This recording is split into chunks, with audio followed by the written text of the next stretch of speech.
के दिल कुर्बान, इस पे जान भी कुर्बान है। इय्याका नअबुदु व इय्याका नस्तईन।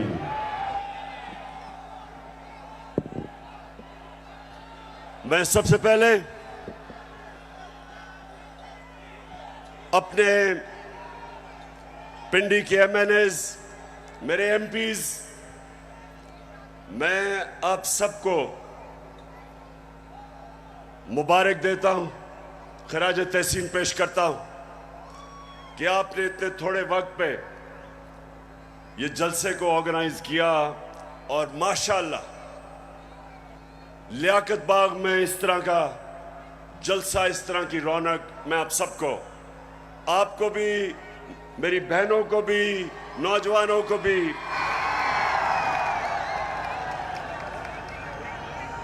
अच्छा, आपने बड़ा संजीदा तरीके से मेरी तकरीर सुननी है, क्योंकि आज मेरे मुल्क में कैंपेन चल रही है और मैं उस कैंपेन के ऊपर भी आऊंगा। उस कैंपेन का एक ही मकसद है कि मेरी कौम को हकीकी तौर पे आजाद ना होने दो। मेरे नौजवानों, खास तौर पे आप, मैं भी बैठा आपको देख रहा था, मुस्तकबिल आपका है।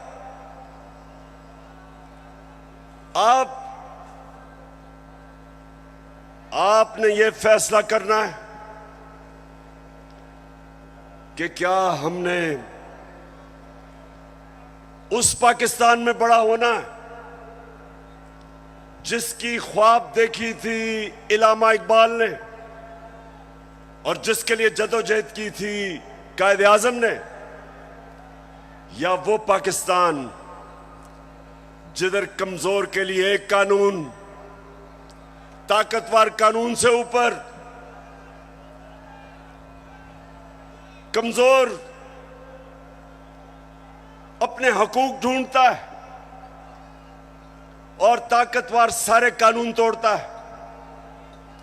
ये पाकिस्तान जिस तरफ जा रहा है, मेरे नबी सल्लल्लाहु अलैहि वसल्लम ने तकरीबन 1500 साल पहले कहा था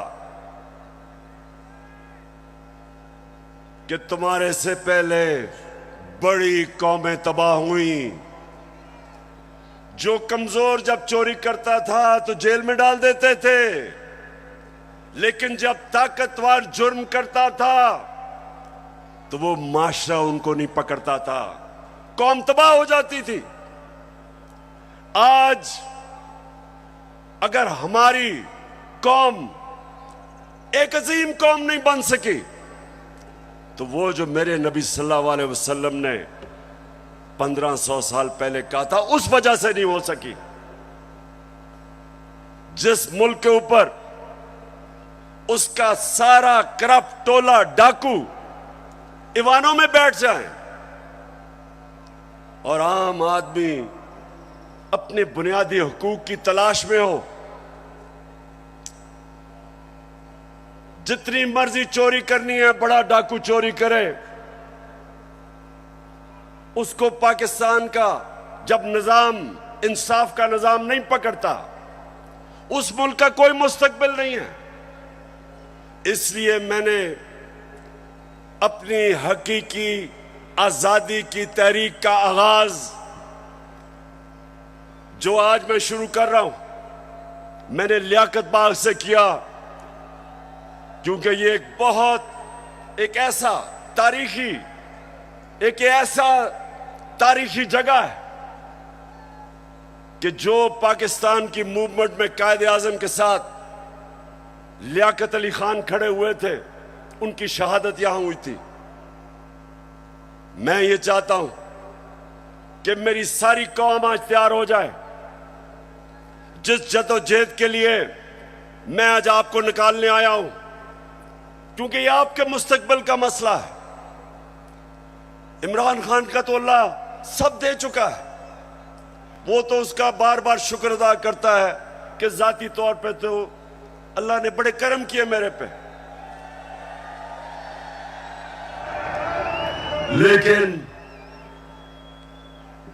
मुझे आपकी फिक्र है पाकिस्तानियों, जो आज मुल्क से हो रहा है, मुझे आपकी फिक्र है। चोर डाकू जब मुल्क की क़यादत पे बैठे हो और यहां ताकत में वो लोग हों जो जाती मफादात के लिए और अपनी अना के लिए मुल्क के मुस्तकबिल को तबाह करते हैं, इनको सिर्फ अवाम की ताकत शिकस्त दे सकती है। और मैंने अपनी आज कौम से वादा कर रहा हूं कि जब तक मैं अपनी कौम को हकीकी आजादी नहीं दिलवाऊंगा, मैं पाकिस्तान की सड़कों पे होऊंगा, मैं अपने लोगों के अंदर जाऊंगा, मैं अपनी कौम को उठाऊंगा।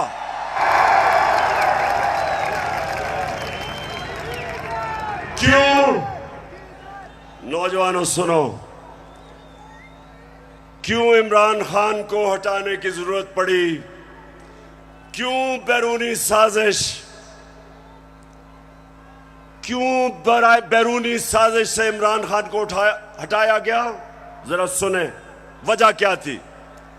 क्या इमरान खान मुल्क के पैसे चोरी करके बाहर बड़े बड़े महल्लात खरीद रहा था?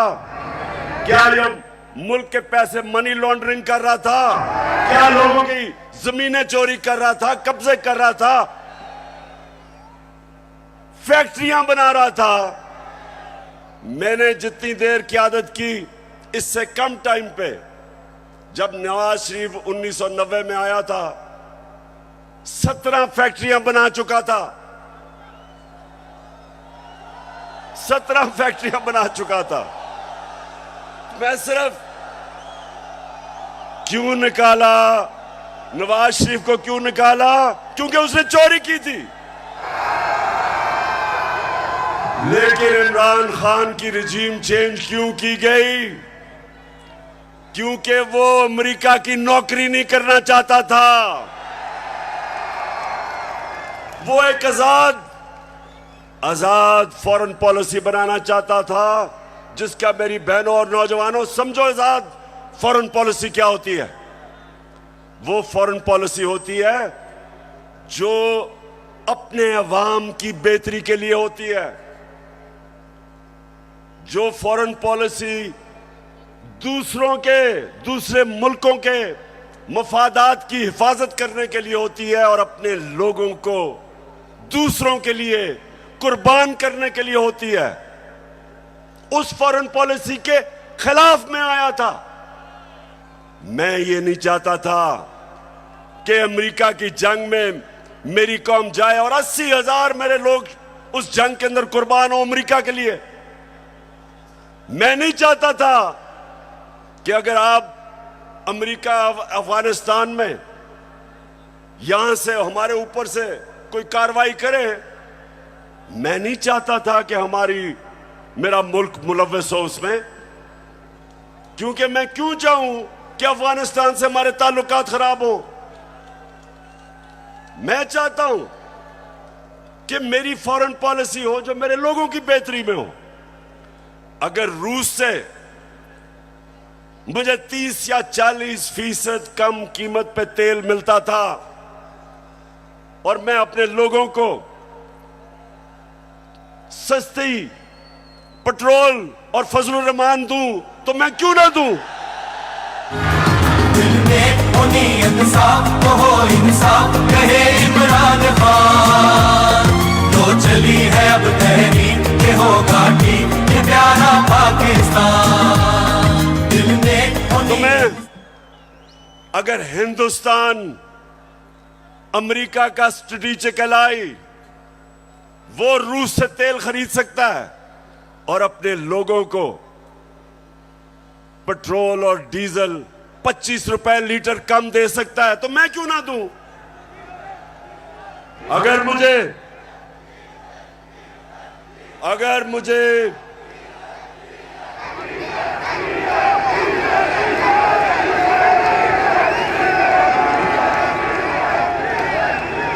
सुने नौजवानों, ये जरूरी है सुनना। देखें, अब आप समझ जाए, आजाद फॉरेन पॉलिसी है हिंदुस्तान की। उनका मुल्क सारे फैसले करता है अपने लोगों की बेहतरी के लिए। हमारे यहां जो गुलाम बैठे हुए थे, फैसले करते हैं दूसरे मुल्क के लिए, अपने लोगों को कुर्बान करते हैं।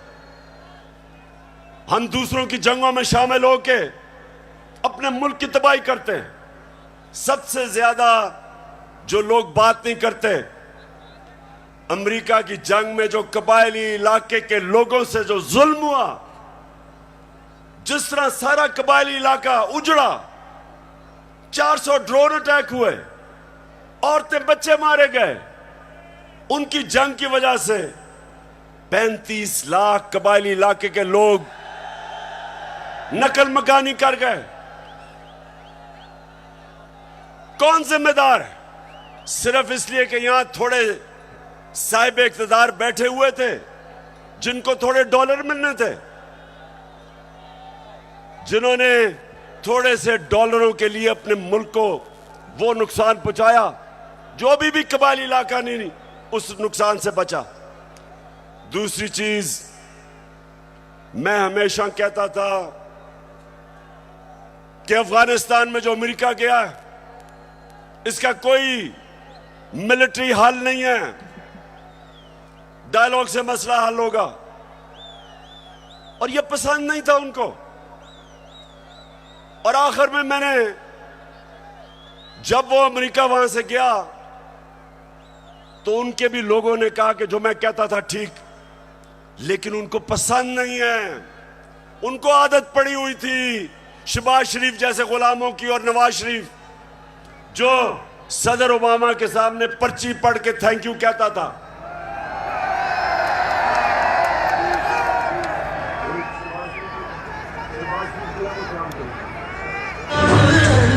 खुदा के काबे से। अच्छा सुने, अब ये बड़ा जरूरी है आपने सुनना, क्योंकि मैंने आज आपको खास आगाज करने आया हूं अपनी हकीकी आजादी की तहरीक, और मैं सबको तैयार करने आया हूं। तो सुनने आपने मेरी बात कि पहले तो हटाया क्यों, फिर इनको तकलीफ क्या हुई बाहर वाले मुल्कों को। पहली दफा पाकिस्तान का प्राइम मिनिस्टर OIC की मीटिंग में जाता है, यूनाइटेड नेशंस की जनरल असेंबली में जाता है, और क्या कहता है? कहता है कि मुसलमानों को बड़ी तकलीफ होती है जब हमारे नबी सल्लल्लाहु अलैहि वसल्लम की शान में गुस्ताखी की जाती है। आजादी राय की आड़ लेके सारे फोरम के ऊपर पहली दफा, बल्कि पाकिस्तान के लीडर ही नहीं, दुनिया में भी किसी मुसलमान लीडर ने यह बात नहीं की। और उसकी वजह से मुझे सबसे बड़ा फख्र यह है कि पहली दफा 2 मगरबी लीडर्स, रूस के प्रेसिडेंट पुतिन और कनाडा का जस्टिन ट्रूडो प्राइम मिनिस्टर, दोनों ने स्टेटमेंट दी कि आप आजादी राय की आड़ लेके हमारे नबी सल्लल्लाहु अलैहि वसल्लम की शान में गुस्ताखी नहीं कर सकते। यह कभी पहले नहीं हुआ। और 15 मार्च, जो मुझे सबसे ज्यादा फख्र है, आप अगर मेरे से पूछे ना कि 3.5 साल में किस चीज में सबसे ज्यादा फख्र हुआ, 15 मार्च यूनाइटेड नेशंस ने फैसला किया कि एंटी इस्लामोफोबिक डे बनाया में।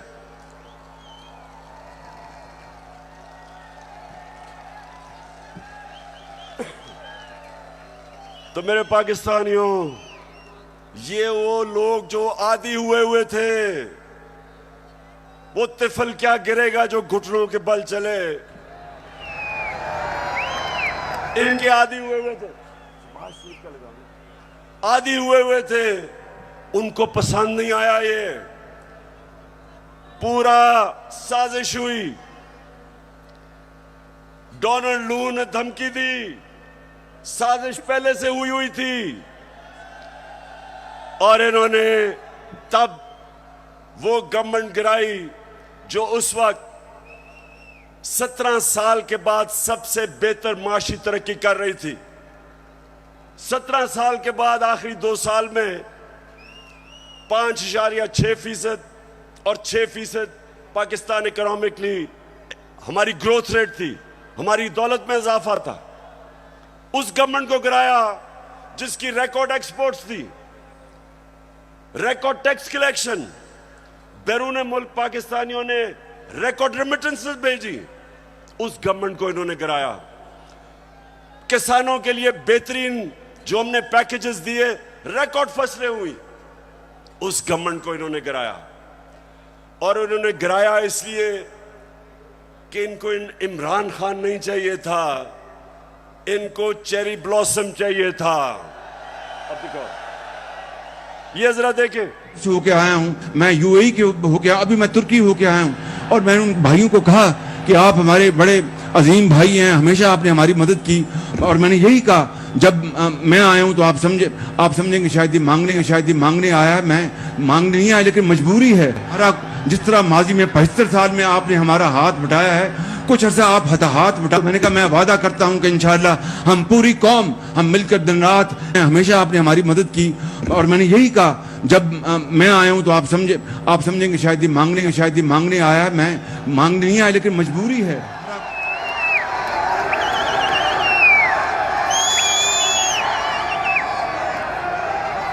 तो मेरे नौजवानों, मैं इसलिए आपके पास आया हूं, मैं भी मांगने नहीं आया, मैं आपको तैयार करवाने आया हूं कि अगर इस वक्त मेरी कौम खड़ी नहीं होगी, इस तरह के लोगों की गुलामी करेंगे जो कहता है कि जी हम तो भिखारी हैं, बेगर्स आर नॉट चूजर्स। तो मैं, अब सुने जरा मेरी बात, मैं अगली बात करना चाहता हूं। देखिए, पाकिस्तान में जब ये आए, अब मैं सिर्फ बताना चाहता हूं कि लोगों से हुआ क्या 4 महीने में। मुझे जितने लोगों ने बताया कि जब उनके पास बिजली के बिल आए, कौम के ऊपर गुजरी क्या है, कि किस तरह उनको समझ नहीं आ रही, आम सफेद पोश लोगों को, कि बिजली के बिल दें, बच्चों की फीस दें, खाना दें। बिजली जो हमारे जमाने में 18 रुपए यूनिट था, मैंने 5 रुपए यूनिट सब्सिडी दिलवाई कि कम करो, वो आज 36 रुपए यूनिट है, दुगनी हो चुकी है। आज हमारी इंडस्ट्री जो सबसे तेजी से लार्ज स्केल मैन्युफैक्चरिंग तेजी से जो बढ़ रही थी, दौलत में इजाफा हो रहा था, सारे बर्रे सगीर में सबसे ज्यादा रोजगार पाकिस्तान में था वर्ल्ड बैंक के मुताबिक। तो इन्होंने जो महंगाई की है, बिजली की कीमतें बढ़ाई हैं, पेट्रोल और फजलुर रहमान की जो कीमत बढ़ाई है, उससे आप समझते कि कितना नुकसान हुआ है इंडस्ट्री, हमारी इंडस्ट्री को नुकसान, बेरोजगारी बढ़ रही है। हमारा तो यहां नौजवान आबादी है, अगर हम रोजगार नहीं देंगे ये लोग किधर जाएंगे? कितने लोग मुल्क से बाहर जा सकते हैं? तो ये जो मैं आज आपके पास सिर्फ अब आपको बताऊं कि इन्होंने जो सारे चोरों के टोला ने मिलकर कि जी बहुत महंगाई कर दी इमरान खान ने, मैं ये जरा आप सिर्फ थोड़ा आराम से सुने कि इन्होंने किया क्या है। पहले मैं आता हूं ताकि आपको पता है हमने हमजा कुकड़ी को शिकस्त दी, और आपको पता है उसका मुर्गी का कारोबार है। तो जब हम आए थे मुर्गी का गोश्त केजी जो बिक रहा था, ये हमारे दौर में साल पहले 160 रुपए केजी, आज पहुंच गया 270 रुपए केजी। पेट्रोल एक साल पहले 120 रुपए लीटर, आज पहुंच गया 234 रुपए लीटर। प्याज मैं इसलिए कह रहा हूं क्योंकि आम आदमी प्याज खाता है। साल पहले 44 रुपए, आज 86 रुपए, 86 रुपए केजी एक साल के अंदर। अंडे दर्जन हमारे जमाने में 155 रुपए, आज 211 रुपए। चावल साल पहले 95 रुपए, आज 121 रुपए। दाल माश आम आदमी खाता है, साल पहले 240 रुपए, आज 366 रुपए। चक्की का आटा साल पहले 70 रुपए केजी और आज 105 रुपए केजी। ये खाने पीने की आम आदमी की मैं चीजें बता रहा हूं, मैं पैसे वालों का हालात नहीं बता रहा, मैं अपने आम पाकिस्तानियों का बता रहा हूं। मसरूर की दाल साल पहले 157 रुपए केजी और आज 330 रुपए केजी। ये सुनते रहें, ये महंगाई कम करने आए थे। घी साल पहले 850 रुपए, आज 1420 रुपए।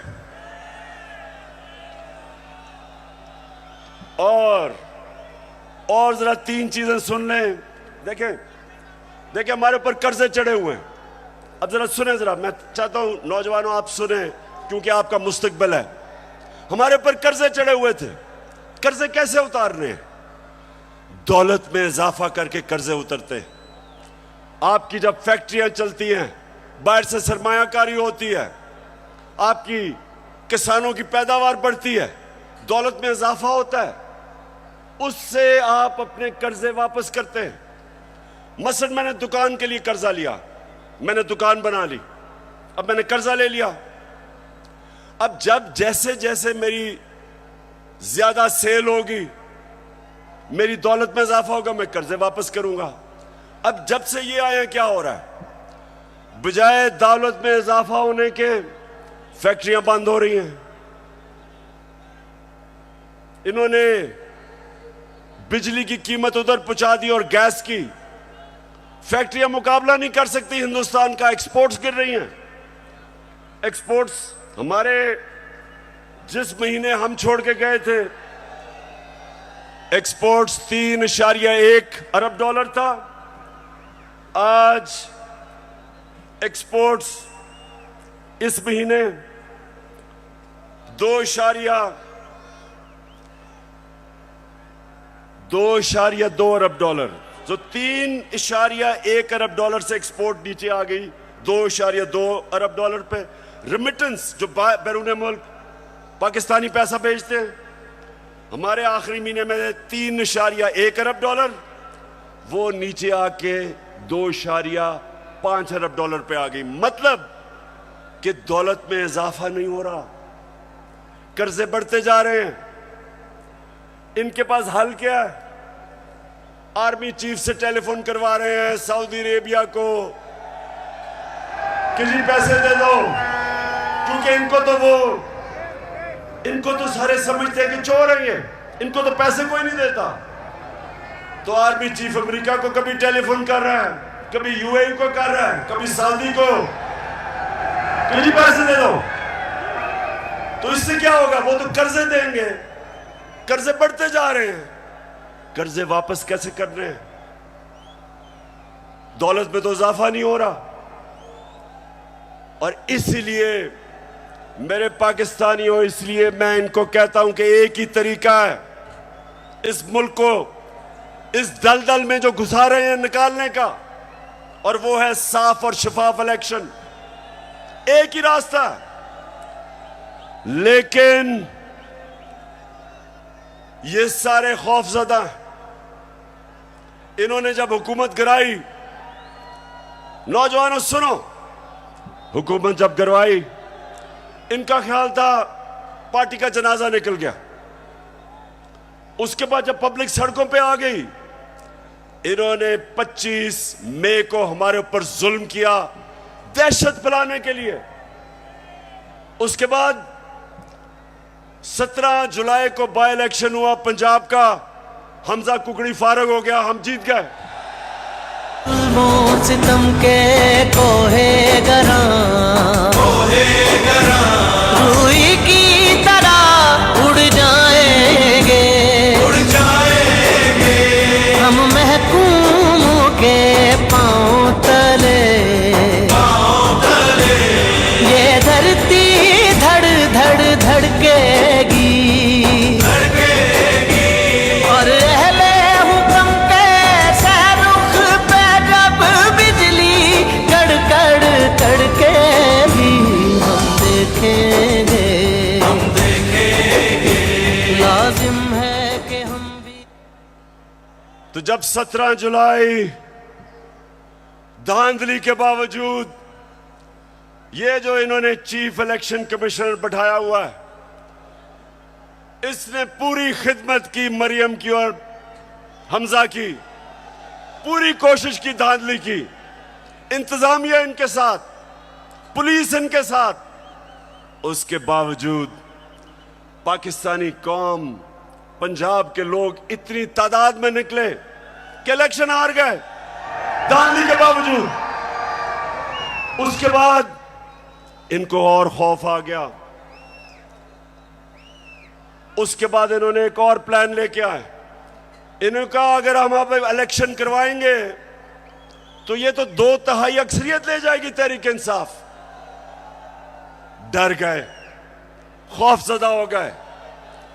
फिर इन्होंने एक और प्लान बनाया, और प्लान बनाया कि तहरीक इंसाफ को क्रश करो। पाकिस्तान की जो सबसे बड़ी पार्टी, किसी ना किसी तरह इसको क्रश कर इलेक्शन तब तक ना कराओ जब तक पार्टी क्रश ना हो। और मैं बार बार आइन और कानून के बीच में रहता रहा। 25 मई को जो इन्होंने जुल्म किया, उसके बावजूद अगर मैं उस दिन डी चौक में, अगर मैं उस दिन वहां से अपना धरना खत्म ना करता, मुझे पता था कि शाम को खून होना है। मुझे पता है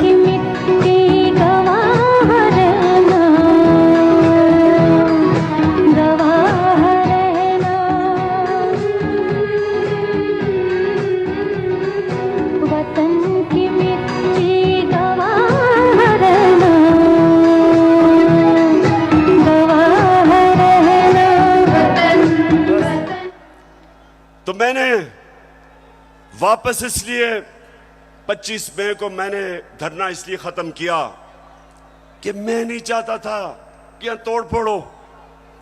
मैं नहीं चाहता था मुल्क में इंतशार हो। मैं नहीं चाहता था कि मेरे मुल्क को नुकसान हो। और मुझे पता था कि जिस तरह पुलिस ने दहशतगर्दी की और रेंजर्स ने हमारे ऊपर जिस तरह रबर बुलेट चलाई औरतों बच्चों पे, मुझे पता था कि अगले दिन इंतशार होना था। मेरे ऊपर केसेस कर दिए, 16 FIR मेरे पे काट दी। उसके बाद इन्होंने क्या किया, जरा गौर से सुने ताकि मैं आपको अपना अगला लाएअमल बताऊं। इन्होंने किया क्या? इन्होंने उसके बाद फैसला किया कि तहरीक इंसाफ को दबाया जाए। हमारे वर्कर्स के ऊपर FIRs, धमकियां।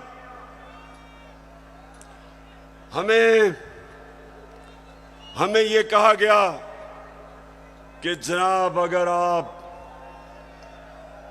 अगर आप किसी किस्म का अगर आपने किसी किस्म का कानून तोड़ा तो सारा स्टेट की ताकत आपके ऊपर आ जाएगी। एक बहुत बड़ा इस्लामाबाद में तब्दीली भी हुई। एक मिस्टर एक्स उधर लाहौर में और एक मिस्टर वाई को इस्लामाबाद लाया गया हमें सीधा करने के लिए। देखें, मैं अब आता हूं जिस चीज के ऊपर मुझे सबसे ज्यादा तकलीफ है। इन्होंने शहबाज गिल को पकड़ा, अगवा किया, उसको पकड़ के अंदर ले गए, नंगा करके उसको मारा।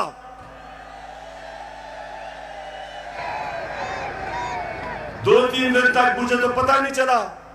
जब मेरे वकील मिलने गए, उन्होंने मुझे आके बताया कि उन्होंने उसका क्या हशर किया। अब शहबाज गिल, जरा मैं सारे पाकिस्तानियों का था, जरा गौर से मेरी बात सुने। वो एक प्रोफेसर है, वो अमेरिका में कॉलेज में पढ़ाता है। वो अपने मुल्क के लिए आया कि यहां वो भी एक नए पाकिस्तान के लिए जद्दोजहद करेगा। उसका कितना बड़ा जुर्म था, कितना बड़ा जुर्म था कि पहले उसको उठा के उसकी गाड़ी का शीशा तोड़ा, उसको उठा के ले गए। उसके ड्राइवर की बीवी को उठा लिया, 10 महीने की बेटी उसको ले गए और उसको नंगा करके इन्होंने उसको मारा, उसकी तस्वीरें बनाई। जब वो ज़हनी तौर पे जब वो डिस्टर्ब हुआ तो उसकी तस्वीरें बनाई। मैं वो लोग जिन्होंने ये किया, मैं उन सारों को आज उनसे मुखातिब हूं कि आप सोचें कि आपसे ये होगा, कभी हुआ तो आपके और आपकी फैमिली के ऊपर क्या गुजरेगी। सोचें, एक इंसान की आप डिग्निटी खत्म कर रहे हैं। उसको जानवर भी इस तरह की हरकतें नहीं करते। अल्लाह कुरान में कहता है कि मैंने इंसान को वो सलाहियत दी है कि फरिश्तों से भी ऊपर बना दिया है, लेकिन साथ वो ये भी कहता है कि जब इंसान गिरता है वो जानवरों से भी नीचे चला जाता है। ये जो इन्होंने किया है, ये जानवरों से भी नीचे चले गए हैं। खुदा के काबे से सब बुत उठवाए जाएंगे, हम रह ले सफा।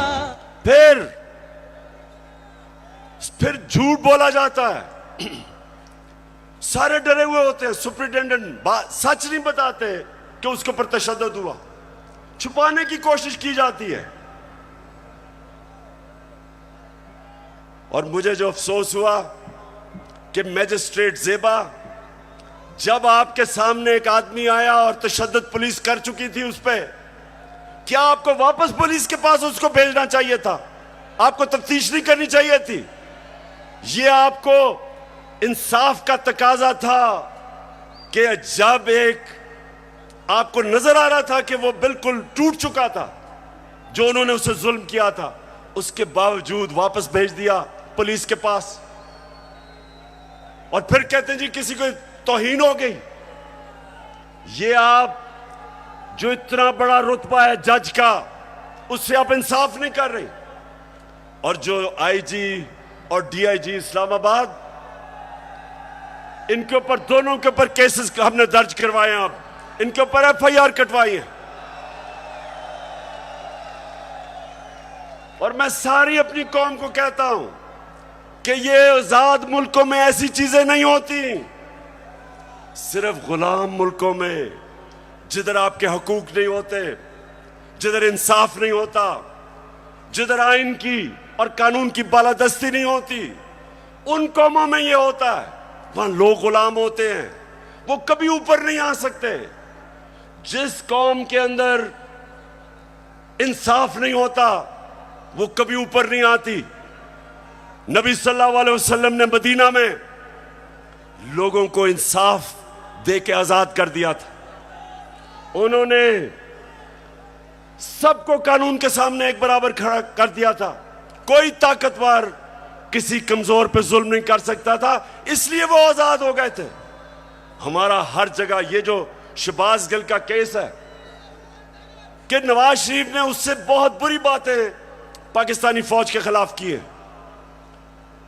देखें जरा इनकी टेप से इन्होंने जो क्या क्या कहा हुआ पाकिस्तानी फौज के ऊपर।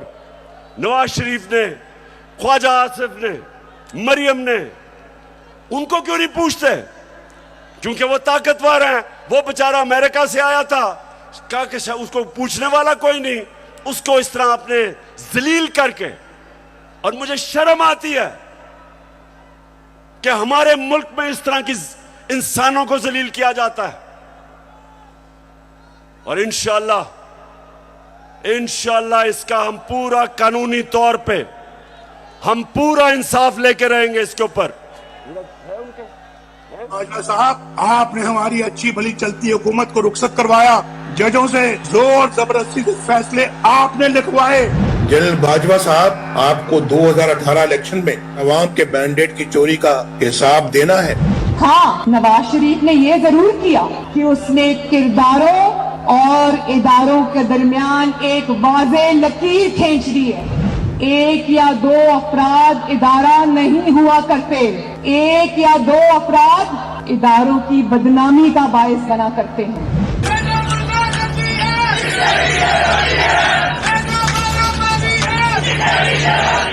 तुम हमें सियासत बतलाते हो, अपने हुदूद में रहो। इसराइल की नौकरी न किया करो। इसराइल के वजीफों पर पलने वाले जर्नलों, अपने हुदूद में रहो। बड़े बड़े रैंकों वालों से भी अपने आप को मुहतरम समझता हूँ, तो सीधे हो जाओ। और अगर बिगड़ोगे तो फिर अगर हम बिगड़ गए तो अफगानिस्तान में अमेरिका का क्या हश्र हुआ, खुदा की कसम यहाँ तुम्हारा वही हश्र होगा। और अभिनंदन की क्या बात करते हैं। मुझे याद है चीफ ऑफ आर्मी स्टाफ तशरीफ लाए, पैर कांप रहे थे, पसीने माथे पे थे। दफा के लिए ये पूरी इंप्यूनिटी के साथ अपना सीना चौड़ा करके डिफेंस बजट को क्लेम कर रहे हैं और मांग रहे हैं कौम से। कौम की हड्डियों से गोश्त तक जो है इन्होंने निचोड़ लिया है और उतार लिया। क्यों बिल्डी, आप जज बने और आप फैसला करें कि ये हमारी फौज को क्या ये नुकसान पहुंचा रहे हैं या ये डैमेज करते थे, या वो जो शहबाज गिल ने का वो आपको पता भी नहीं चलेगा उसने क्या कहा इसके मुकाबले में। बहरहाल अगर उसने कुछ कहा तो उसके पास अदालत में जाए, कानून बने हुए हैं। लेकिन नंगा करके किसी के ऊपर तशद्दुद करना ये किसी भी इंसानी माशरे में नहीं होता। ये सिर्फ जानवरों के माशरे में, बल्कि वो भी मैं कहूंगा कि ऐसे नहीं होता। अच्छा, अब जो इनकी गेम है, इनकी गेम ये है कि ये शहबाज गिल को मिसाल बनाई जाए। ARY जो कि हमारा मौकफ, तहरीक इंसाफ का मौकफ पेश करता था, जो पाकिस्तान की नंबर 1 चैनल बन चुकी थी, उसको सिर्फ इसलिए बंद किया गया कि जनाब किसी तरह तहरीक इंसाफ का मौकफ ना पेश किया जाए। पैमरा को इस्तेमाल, अब पैमरा भी आ गया। पैमरा कहता है कि जनाब इमरान खान की लाइव तकरीर नहीं हो सकती। क्या जुर्म किया इमरान खान ने? जुर्म ये किया है, सिर्फ जुर्म एक है कि वो कभी चोरों के टोले को तस्लीम नहीं करेगा। ये जुर्म है उसका। जमाने के अंदाज बदले गए। उसके बाद सोशल मीडिया, उनके बच्चों को पकड़ पकड़ के धमकियां दी जाती है। मीडिया की कोई बात करे उनको धमकी दी जाती है। तो मैं आखिर में अब मैं अपने न्यूट्रल से मुखातिब हूं।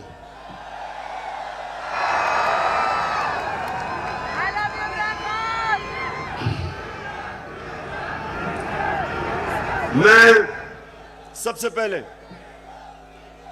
आपको यह बताना चाहता हूं, वो वाले जो 4 लोगों की स्टेटमेंट है ना,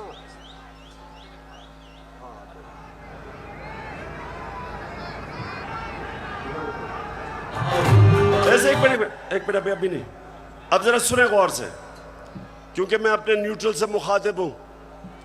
मैं अब जरा उनको बताना चाहता हूं हमारे से हुआ क्या।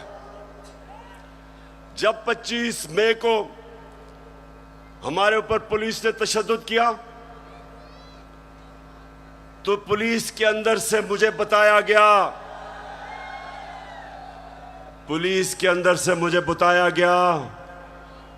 कि जनाब ये पीछे से हमें हुक्म था,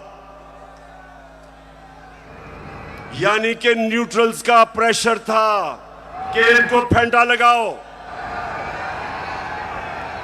जरा सुनते जाए, मैं इस मुल्क के अंदर मेरा जीना मरना है, मैं कोई बाहर नहीं भागूंगा, मेरी कोई बाहर जगह नहीं है, मेरा जीना मरना यहां है। और शायद बाकियों से ज्यादा मुझे इस मुल्क की फिक्र है। तो मुझे यह कहा गया कि ना जनाब हमारे पीछे से प्रेशर है। फिर ये जो चीफ इलेक्शन कमीशन हर फैसला हमारे खिलाफ दे रहा है, पूरा ये जो मुझे डिस्क्वालीफाई करने की कोशिश है, अंदर से पैगाम आता है कि जी मैं तो वो तो कुछ नहीं कर रहा, पीछे से प्रेशर है बूट का।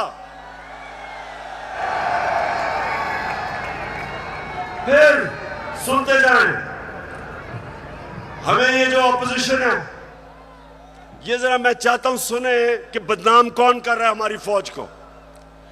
ये अभी ये जो पुलिस वाला जो हुआ शहबाज गिल से, हमने पुलिस से पूछा तुमने तशद्दुद, हमें तो पता ही नहीं जी, पीछे से हुआ है कुछ, वो भी आपकी तरफ कह रहे हैं। तो जो भी हो रहा है आज पाकिस्तान में, जो गलत काम होता है आपका नाम लग जाता है।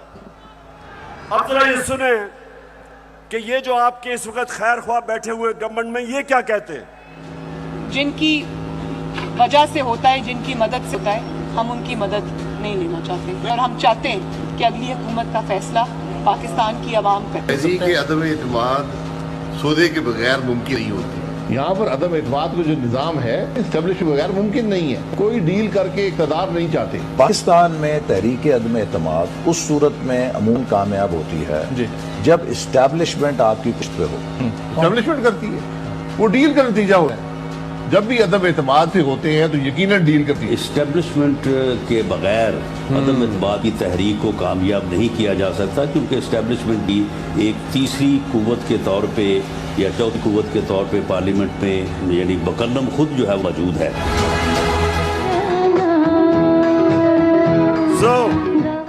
सो मैं ये सवाल पूछता हूं, कौन किसको बदनाम कर रहा है। और उसके बाद जरा सुनते रहे, हमें पैगाम आता है, मेरे घर से कोई मिलने आता है, उसको टेलीफोन आ जाता है एजेंसी से जी कि जी आप क्या करने गए थे। मेरे घर में लोग मिलने आ रहे हैं, पुलिस खड़ी है नीचे, उनके जूते उतार रही है। ये पुलिस नहीं कर रही, पुलिस हमें खुद बताती है कि पीछे से न्यूट्रल्स का हुक्म है हमें। तो मैं आज पूछता हूं कि क्या आप न्यूट्रल हैं या नहीं हैं, बताएं हमें। और अगर नहीं है तो क्यों इस मुल्क को इतना नुकसान पहुंचा रहे हैं।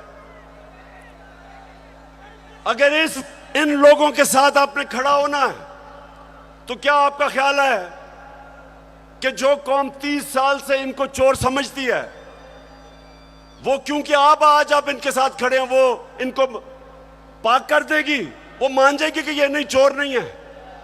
आपको भी नुकसान पहुंच रहा है। मैं आज इसलिए कह रहा हूं सब कुछ कि मुझे पता है प्लान क्या बना हुआ है। जो मिस्टर वाई आया, मुझे पता है वो क्या प्लान बना के आया है कि मीडिया को दबाओ, आवाज बंद करो, इनको डराओ धमकाओ, शहबाज गिल को मिसाल बनाओ, इमरान खान को जेल में डाल दो। इमरान खान को जेल से कोई फर्क नहीं पड़ेगा। जो करना करो। मैं अपनी कौम के सामने सारी कौम को इकट्ठा करूंगा, और अगर ये जो डिस्क्वालीफाई कर रहे हैं जी, फंडिंग केस या फलाना केस, जो भी आप करेंगे आप अपनी कौम को नुकसान पहुंचाएंगे। क्यों? क्योंकि सबसे बड़ी पाकिस्तान में इस वक्त नेशनल लेवल पे फेडरल पार्टी तहरीक एक ही है, तहरीक इंसाफ। सारे पाकिस्तान में है, सारे सूबों में है। ये मुल्क को इकट्ठा रख सकती है। कभी फौज अकेला मुल्क को इकट्ठा नहीं रख सकती, नहीं तो ईस्ट पाकिस्तान को इकट्ठा रख सकते। पॉलिटिकल पार्टी जो सारे मुल्क में इंसानों को इकट्ठा करती है, वो मुल्क को मजबूत रखती है। उस पार्टी को कमजोर करने का मतलब पाकिस्तान को कमजोर करना है। और अगर आप इसी पार्टी को दीवार से लगा देंगे, जो आप इस वक्त प्लान बना हुआ है, मैं आपको यकीन दिला रहा हूं कि यहां श्रीलंका वाला हाल होने वाला है। अभी तो हम आइन और कानून के बीच में चल रहे हैं, लेकिन जब एक पॉलिटिकल पार्टी हट जाएगी रास्ते से, तो जो हालात है पाकिस्तान में, कौन रोकेगा पब्लिक को? 22 करोड़ लोग हैं। श्रीलंका तो 2 करोड़ से थोड़ी सी ज्यादा उनकी पूरी आवाम है। यहां तो 22 करोड़ पाकिस्तानी है। जो हालात है, अगर इसमें आप पॉलिटिकल पार्टी को खत्म करके इन चोरों को ऊपर मुसल्लत करेंगे, नुकसान तो मुल्क है। और मैं इसलिए आखिर में कहता हूं कि इस मुल्क के पास सिर्फ एक रास्ता है, और वो रास्ता है साफ और शफाफ इलेक्शंस का। ये जो बाकी तरीके इख्तियार किए जा रहे हैं, एक वो सेटअप, एक जिनके पास पब्लिक में निकल नहीं सकते, जलसा वो नहीं कर सकते, उन लोगों को अगर, और 30 साल से जो चोरी कर रहे हैं, अगर आप समझते हैं कि ये कौम उनको एक्सेप्ट कर जाएगी, कौम भी नहीं एक्सेप्ट करेगी, कोई भी इन्हें एक्सेप्ट नहीं करेगा, ना बाहर इनकी क्रेडिबिलिटी, ना पाकिस्तान में। और आगे हमारे मुल्क के हालात बिगड़ते जाएंगे। ये कर्जे लेके और समझना कि जी मुल्क चलना शुरू हो गया, क्योंकि कई मुल्कों ने कर्जे दिए। ये कैंसर का इलाज डिसिप्लिन से हो रहा है। कर्जे बढ़ते जा रहे हैं, कर्जे का बोझ बढ़ता जा रहा है। ये इस तरह मुल्क नहीं चलेगा। जब तक पॉलिटिकल स्टेबिलिटी नहीं आएगी, माशी हालात ठीक नहीं होंगे। तो मैं आखिर में अपनी तकरीर खत्म करने से पहले बलूचिस्तान के लोग, सिंध के लोग, और राजनपुर और डेरा गाजी खान जिधर सैलाब आए हुए हैं, उधर के लोगों के लिए एक तो हम दुआ भी करते हैं। और मैं सारी गवर्नमेंट्स को, पंजाब की गवर्नमेंट को कह रहा हूं कि पूरी तरह मदद करें हमारे इलाकों में। केपी की गवर्नमेंट को कहूंगा कि जो भी हम कर सकें बलूचिस्तान में करें। और जो भी हालात हैं, मैं चाहूंगा कि जो हमारे लोग बड़े खुल के ऐसे मौके पे मोबिलाइज होते हैं, इन लोगों की मदद करें, क्योंकि लोग इस वक्त सैलाब की वजह से बहुत मुश्किल में। और आखिर में मैं ये भी मुबारक देना चाहता हूं सबको कि अभी जो कराची में बाय इलेक्शन है, तहरीक इंसाफ जीत गई है। पाकिस्तान जिंदाबाद।